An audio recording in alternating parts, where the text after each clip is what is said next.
한국은행이 천문학적인 돈을 뿌리고 있습니다.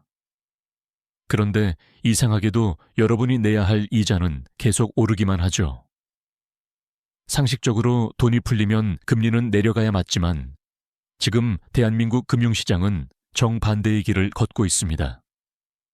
이건 단순한 경제 현상이 아니라 우리 경제 체력이 바닥났다는 아주 위험한 경고등입니다.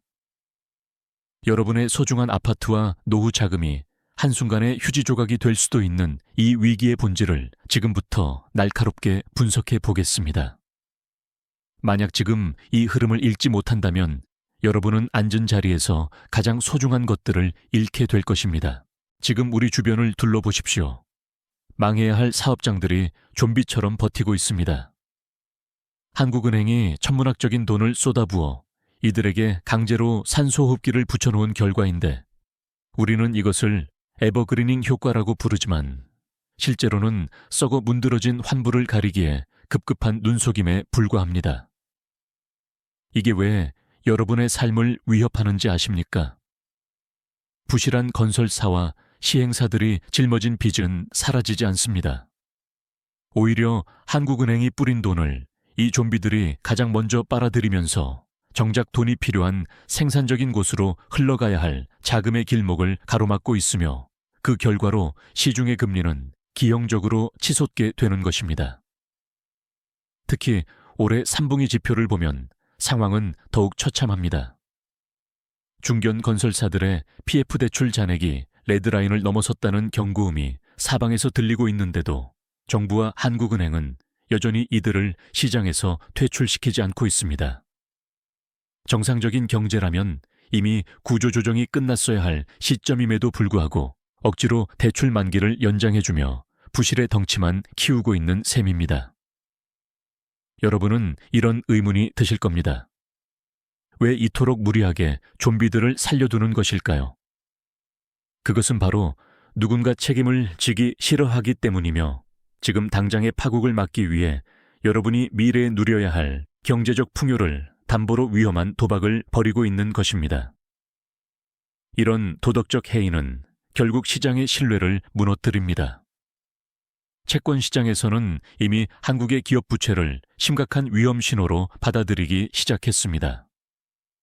돈을 아무리 풀어도 시장 금리가 내려가지 않는 이유는 바로 이 좀비 기업들이 언제 터질지 모르는 시한폭탄이라는 사실을 전 세계 투자자들이 이미 눈치챘기 때문입니다. 결국 이 모든 피해는 여러분의 몫으로 돌아옵니다. 여러분이 은행에 내는 높은 대출 이자는 사실상 이 좀비 기업들의 생명을 연장해주는 비용으로 쓰이고 있는 것이나 다름없습니다. 국가 전체의 자원이 썩은 곳을 메우는 데 낭비되면서 우리 경제의 활력은 급격히 식어가고 있습니다.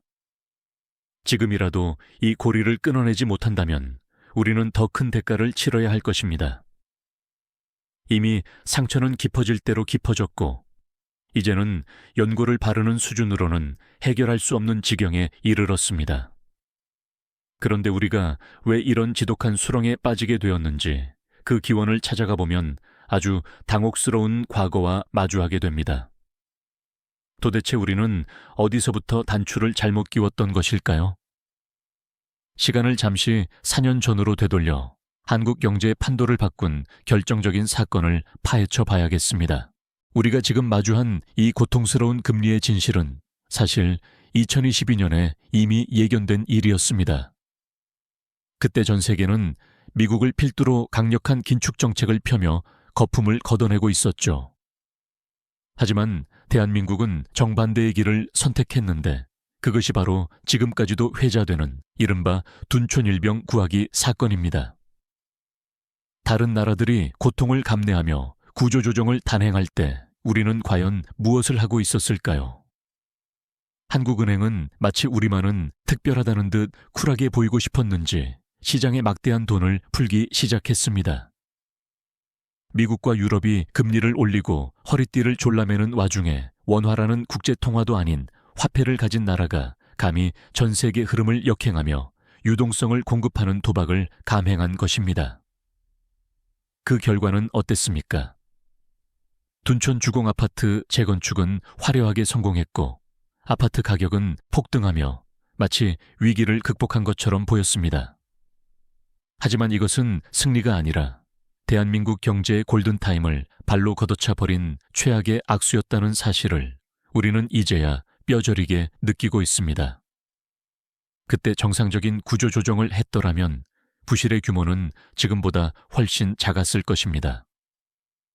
시행사들이 땅을 매각하고 빚을 정리하며 고통스럽지만 건강한 체질 개선을 할 수 있었던 마지막 기회를 우리는 스스로 날려버렸습니다. 정부와 한국은행이 억지로 불어넣은 희망이라는 이름의 독약은 시행사들에게 언젠가는 금리가 내려갈 것이라는 잘못된 믿음을 심어주었고 결국 그들은 4년이라는 시간을 좀비처럼 버티며 부실의 덩치만 키워왔습니다. 이 희망 고문이 가져온 대가는 실로 참혹합니다.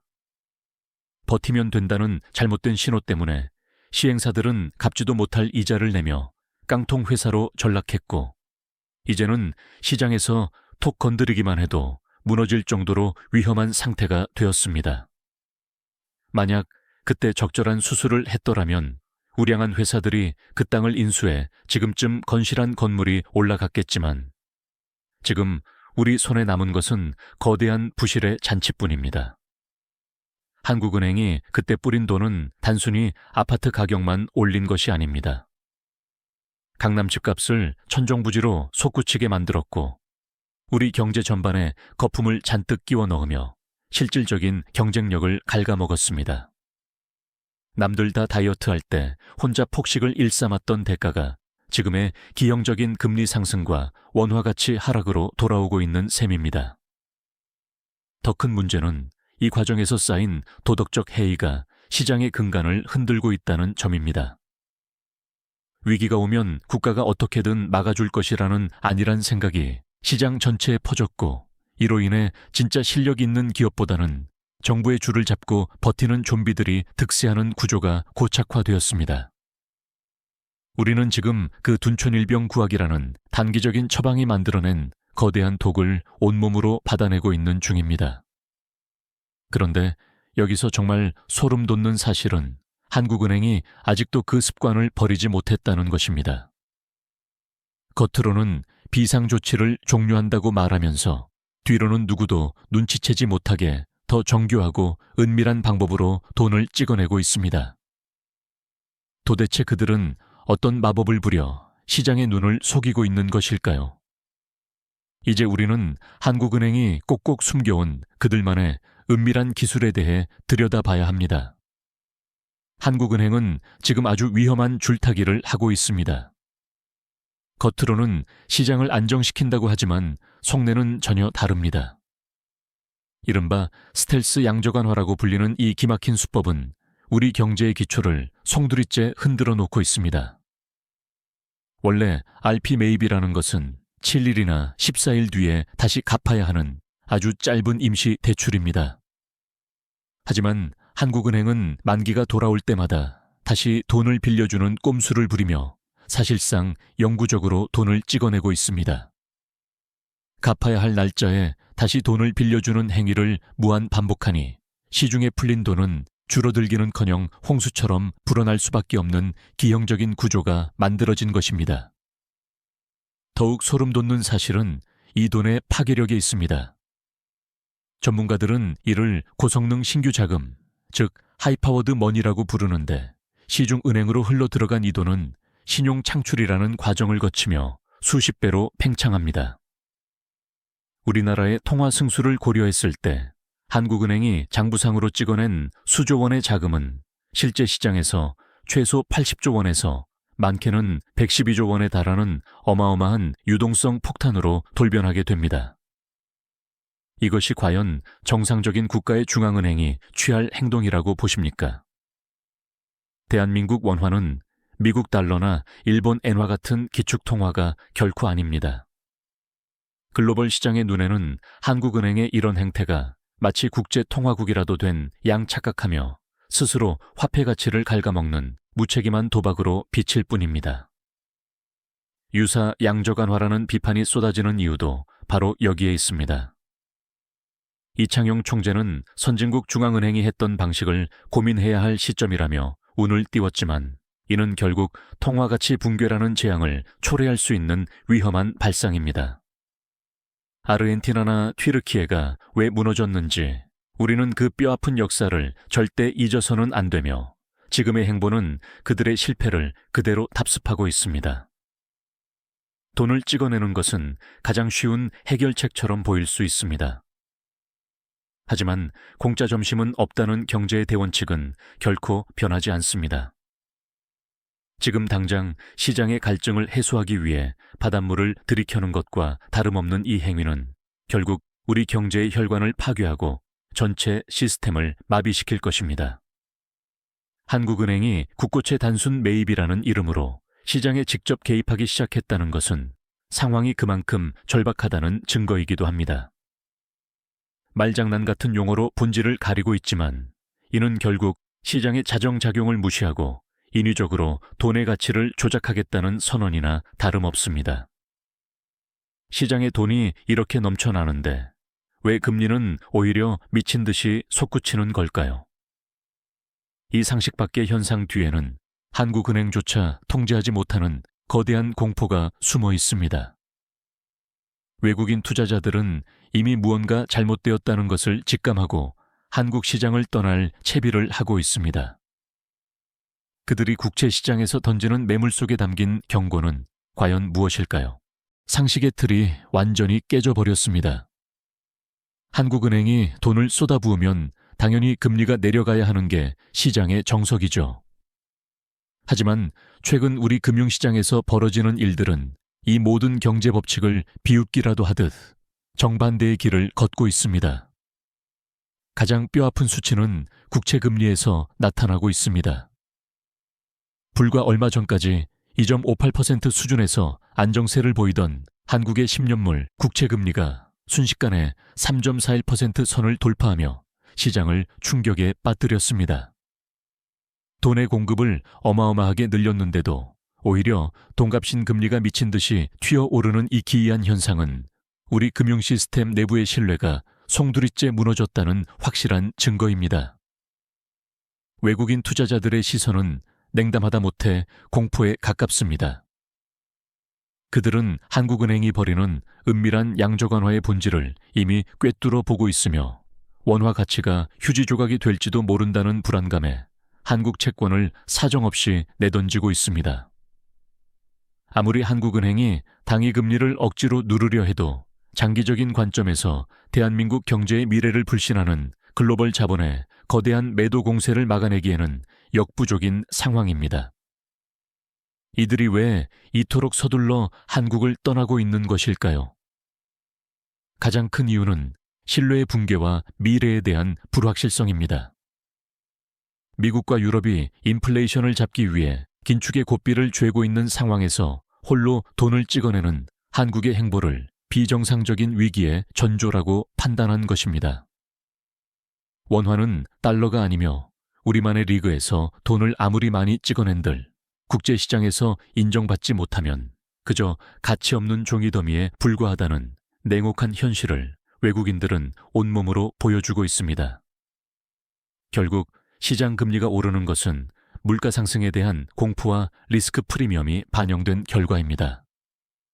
내년부터 물가가 더 미친 듯이 오를 것이라는 전망이 지배적인 상황에서 투자자들은 더 높은 이자를 주지 않으면 돈을 빌려주지 않겠다며 버티고 있습니다. 한국은행이 아무리 장기 국채를 단순 매입하며 시장을 떠받치려 해도 이미 돌아선 시장의 논리와 불신을 되돌리기에는 너무 늦어버린 느낌을 지울 수 없습니다. 외국인의 자금 이탈은 곧바로 환율의 위기로 이어지게 됩니다. 그들이 채권을 팔고 받은 원화를 달러로 바꿔서 나가는 순간 우리 경제의 마지막 보루인 환율 방어선은 속절없이 무너질 수밖에 없습니다.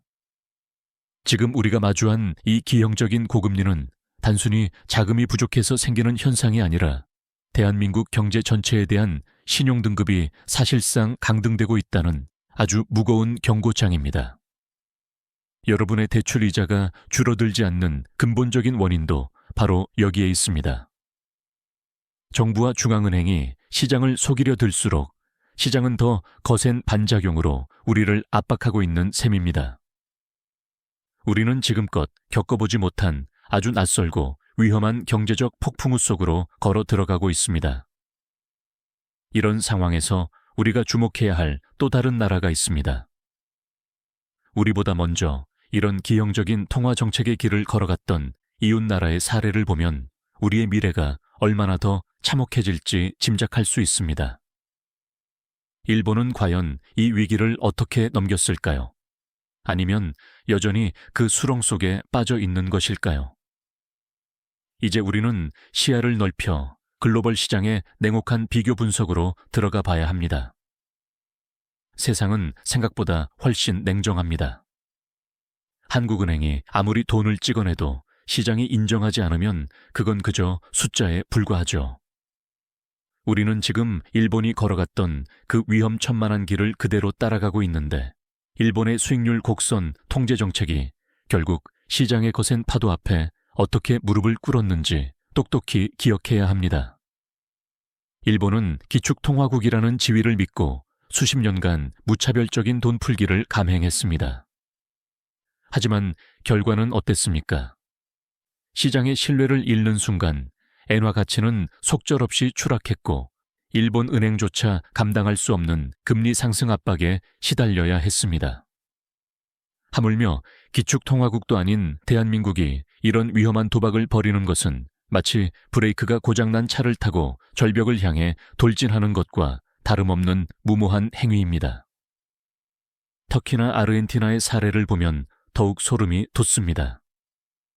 그들 역시 중앙은행이 정치적 논리에 휘둘려 돈을 마구잡이로 찍어내며 인위적으로 금리를 누르려 했지만 그 끝은 참혹한 하이퍼 인플레이션과 국가 경제의 파탄이었습니다. 한국은행이 지금 시행하고 있는 유사 양적 완화는 이들 국가가 몰락 직전에 보여주었던 전형적인 전조 증상과 너무나도 닮아 있다는 사실을 우리는 결코 간과해서는 안 됩니다. 우리는 흔히 원화가 안전자산이라고 착각하곤 합니다. 하지만 글로벌 투자자들의 눈의 원화는 언제든지 버려질 수 있는 변동성 큰 로컬 통화에 불과합니다. 달러와 엔화가 흔들리는 상황에서 원화가 홀로 버틸 수 있다는 생각은 오만한 착각이며 시장의 신뢰를 잃은 동전의 앞날에는 오직 폭락이라는 단어만이 남아있을 뿐입니다. 국제금융시장은 대한민국 중앙은행의 투명성을 의심하고 있습니다. 통계 기준을 바꾸고 용어를 교묘하게 조작하며 부실을 가리려 할수록 전 세계의 자본은 더욱 빠르게 한국을 등지게 될 것입니다. 지금처럼 상식을 벗어난 돈 풀기가 계속된다면 우리는 조만간 원화 가치가 휴지 조각이 되는 참혹한 광경을 목격하게 될지도 모릅니다. 경제를 살리겠다는 명분으로 내세운 처방이 오히려 경제의 숨통을 조이는 독약이 되고 있습니다. 이미 시장은 한국은행의 통제권을 벗어나 독자적인 경고음을 울리기 시작했으며 그 신호는 국채금리의 기형적인 폭등으로 나타나고 있습니다. 우리는 지금이라도 글로벌 표준에 맞는 냉철한 현실 인식을 바탕으로 이 위험한 질주를 멈춰야만 합니다. 정부가 이토록 무리수를 두며 버티는 이유는 단 하나입니다. 국민의 눈을 속여서라도 당장의 파국을 다음 정권이나 미래 세대에게 떠넘기겠다는 무책임한 발상 때문입니다. 하지만 그들이 숨기고 싶어하는 마지막 보루인 국민연금마저 이 위험한 도박판의 판돈으로 쓰이게 된다면 우리에게는 정말로 희망이 사라지게 될 것입니다. 도대체 국민연금이라는 거대 자본이 이 부실의 늪에서 어떤 역할을 강요받고 있는 것일까요? 우리가 노후를 위해 차곡차곡 쌓아온 그 소중한 돈이 지금 어떤 위험에 처해 있는지 이제는 그 추악한 이면을 들여다볼 때가 되었습니다. 국민연금이 등판하면 모든 게 해결될까요? 많은 이들이 2026년 국민연금의 등판을 마지막 희망처럼 기다리고 있습니다. 하지만 냉정하게 현실을 들여다보면 국민연금은 우리를 구원할 메시아가 아니라 정부의 실책을 뒤처리하기 위한 거대한 담보물로 전락할 위험이 매우 큽니다. 국민연금의 국내 채권 투자 비중은 현재 23.6%에 달하고 있습니다. 정부는 연말마다 장부를 깨끗하게 유지하기 위해 이 비중을 조절하며 시장 금리를 억지로 누르려 시도하죠. 그런데 2026년 국민연금의 예상 보험료 수입은 67조 원에 불과하다는 사실을 여러분은 과연 알고 계십니까? 앞서 제가 말씀드린 한국은행의 유동성 살포 규모를 다시 한번 떠올려 보십시오. 통화 승수까지 고려하면 100조 원이 훌쩍 넘는 그 거대한 부실의 구멍을 고작 몇십조 원의 보험료 수입으로 메우겠다는 발상은 산불을 끄기 위해 분무기를 들고 오는 것과 다름없습니다. 심지어 그 보험료 수입의 절반 이상은 수익성을 위해 달러 자산에 투자해야 하는데 만약 국내 채권을 떠받치는 데만 쏟아붓는다면 우리의 노후 자금은 그야말로 부실의 늪에 함께 빠지게 될 것입니다. 외국인 투자자들이 이 기막힌 상황을 모를 리가 없습니다. 그들은 한국 정부가 국민연금을 동원해 억지로 금리를 누르는 시점을 오히려 한국 시장에서 탈출할 마지막 기회로 삼을 것입니다. 공적 자금을 투입해 인위적으로 시장을 지탱하는 행위는 결국 시장의 자정작용을 방해하고 훗날 더 큰 폭발을 야기할 뿐이라는 점을 전 세계의 역사가 증명하고 있습니다. 국민연금은 여러분이 평생을 바쳐 일해온 결실이자 노후의 유일한 보루입니다. 이 소중한 자산이 부실 건설사와 시행사들의 좀비 파티를 연장하는 데 쓰인다면 그 대가는 고스란히 우리 세대와 다음 세대가 짊어져야 할 몫입니다. 정부가 포트폴리오 비중을 바꾸겠다고 말하는 속내는 결국 국민의 주머니를 털어 시장 금리의 폭등을 잠시나마 늦춰보겠다는 비겁하고도 위험한 지연 전술에 불과합니다. 몇 달 정도는 금리를 붙잡아둘 수 있을지도 모릅니다. 하지만 체질 개선 없는 인위적인 방어는 결국 더 비참한 파국을 불러올 뿐이라는 사실을 우리는 잊지 말아야 합니다. 국민연금이라는 방패마저 뚫리는 순간 우리에게 남은 것은 아무것도 없다는 사실을 지금 이 순간에도 뼈저리게 느껴야 합니다. 이제 우리는 가장 두려운 신호탄이 어디서 터질지 주목해야 할 때입니다. 금리가 단순한 예고편이었다면 진짜 폭발은 전혀 다른 곳에서 시작될 것이기 때문입니다. 대한민국 경제의 운명을 결정지을 마지막 도미노는 과연 무엇일까요? 모든 시선은 이제 환율이라는 거대하고도 냉혹한 파도를 향하고 있습니다. 환율은 단순히 숫자가 아닙니다. 우리 국가의 신용이자 마지막 방어선입니다. 지금 한국은행이 외환 보유고를 헐어가며 1470원이라는 마지노선을 지키려 안간힘을 쓰고 있지만 이는 둑이 터지기 직전 손가락 하나로 구멍을 막고 있는 것과 다름없는 위태로운 상황입니다. 금리가 오르는 것은 예고편에 불과했습니다. 진짜 본편은 환율 방어선이 무너지는 순간 시작됩니다. 외국인 투자자들이 한국의 국채를 팔고 원화를 달러로 바꿔나가는 속도가 한국은행의 방어 능력을 넘어서는 순간 우리는 지금까지 경험해보지 못한 거대한 유동성의 부메랑을 맞게 될 것입니다. 지금 우리가 겪는 기형적인 금리 상승의 배후에는 환율을 방어하기 위한 처절한 사투가 숨어 있습니다. 돈을 아무리 찍어내도 시장 금리가 치솟는 이유는 원화 가치를 지키기 위해 누군가 시장에서 원화를 사들이고 달러를 내보내야 하기 때문이죠. 한국은행과 정부는 국민연금과 외환 보유고라는 마지막 실탄을 소진하며 오늘 하루를 무사히 넘기려 하지만 시장은 이미 그들의 주머니가 가벼워지고 있다는 사실을 눈치채고 더 높은 베팅을 요구하고 있습니다. 환율이 무너지면 어떤 일이 벌어질지 상상해 보셨습니까? 우리가 수입하는 모든 원자재와 에너지 가격이 폭등하며 물가는 통제불능의 상태로 치닫게 될 것입니다. 한국은행이 지금까지 뿌린 그 천문학적인 돈들이 독이 되어 돌아와 우리 경제의 숨통을 조이는 가공할 무기가 되는 셈입니다. 그때가 되면 지금의 높은 이자 정도는 오히려 사치스럽게 느껴질 만큼 혹독한 대가를 치러야 할지도 모릅니다. 우리는 지금 황금 같은 시간을 허비하고 있습니다. 2022년 둔촌 주공 사태 때 진작에 끝냈어야 할 구조조정을 미루고 돈으로 땜질해온 대가가 이제 환율이라는 거대한 파도로 돌아오고 있습니다. 지금이라도 환부를 도려내는 아픔을 감수하고 썩은 살을 베어내지 않는다면 대한민국이라는 거대한 배는 침몰의 위기를 피하기 어려울 것입니다. 이제는 결단이 필요한 때입니다. 정치적 논리에 휘둘려 오늘만 넘기겠다는 안일한 생각은 우리 모두를 파멸로 이끌 뿐입니다. 정부는 적자 재정으로 오늘을 메우려 하기보다 뼈를 깎는 구조조정을 통해 시장의 신뢰를 회복하는 전공법을 택해야 합니다. 그것만이 우리가 이 지독한 환율과 금리의 저주에서 벗어날 수 있는 유일한 길입니다. 결국 경제의 주인은 여러분 자신입니다. 중앙은행의 화려한 미사여구와 정부의 장밋빛 전망에 속아 여러분의 소중한 자산을 위험에 방치하지 마십시오. 지금의 위기는 단순히 돈이 부족해서 생긴 것이 아니라 정직하지 못한 정책과 탐욕이 만들어낸 인재입니다. 앞으로 환율이 1470원 선을 유지하는지 아니면 그 이상의 광풍이 몰아치는지 눈을 크게 뜨고 지켜보셔야 합니다.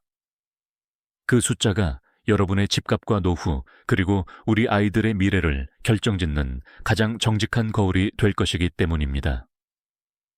지금 당장의 고통이 두려워 진실을 외면한다면 내일의 우리는 더 비참한 현실과 마주하게 될 것입니다. 저 박종훈은 앞으로도 이 냉혹한 경제의 이면을 날카롭게 파헤쳐 여러분께 전달해 드리겠습니다. 우리가 함께 깨어있고 연대할 때만이 이 거대한 위기의 파도를 넘을 수 있다는 사실을 잊지 마시기 바랍니다. 오늘 준비한 지식 한방은 여기까지입니다.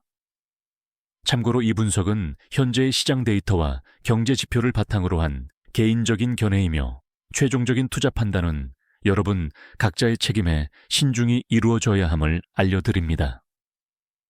무료 전자책 이벤트는 고정 댓글을 통해 참여하실 수 있으니 많은 관심 부탁드립니다.